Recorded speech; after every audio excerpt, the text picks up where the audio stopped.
வணக்கம் நண்பர்களே, ஆம்னிக்ஸ்ப்ளோருக்கு மீண்டும் வரவேற்கிறேன். முன்னொரு நாள் நான் எல்லவின் அழகை பற்றித்தான் வீடியோ போட்டிருந்தேன்.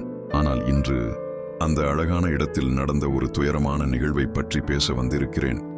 20 புகைப்படங்களால் விளக்க முடியாத இயற்கை காட்சிகள், அமைதியான மலைகள். ஆனால் நேற்று அந்த அமைதியான இடமெல்லாம் கதறியது. நேற்று இலங்கையின் எல்லவில் ஏற்பட்ட பஸ் விபத்து எல்லையின் அழகை தாண்டியுள்ள ஆபத்தை காட்டியுள்ளது. விபத்துக்கான முக்கிய காரணம் அதிகமான பயணிகளை ஏற்றிக்கொண்ட ஒரு தனியார் பஸ் எல்ல அருகே ஒரு மோசமான மோதிர வளைவில் கட்டுப்பாட்டை இழந்து அந்த பஸ் ஒரு பள்ளத்தாக்கில் விழுந்துள்ளது. மனதை உருக்கும் நிமிடம். 15 உயிர்கள் இன்று இந்த உலகை விட்டு பிரிந்து விட்டது. சிலர் தப்பித்து வந்தாலும் பலர் இன்னும் மருத்துவமனையில் சிகிச்சை பெற்று வருகின்றனர். ஒரு நிமிடம் எல்லவின் காட்சிகளை ரசித்து பயணித்தவர்கள் அடுத்த நிமிஷம் உயிருக்கு போராடி கொண்டிருக்கின்றனர். இந்த துயரமான தருணத்தில் உயிரிழந்தவர்களின் குடும்பங்களுக்கு எங்கள் ஆழ்ந்த அனுதாபங்களை தெரிவித்துக் கொள்கிறோம். இறந்தவங்களுக்கு சாந்தியும், காயமடைந்தவர்கள் விரைவில் பூரண நலத்துடன் திரும்ப வாழ எங்கள் பிரார்த்தனைகள். இந்த வீடியோ ஒரு செய்திகள் மட்டுமல்ல, இது ஒரு நினைவூட்டல்.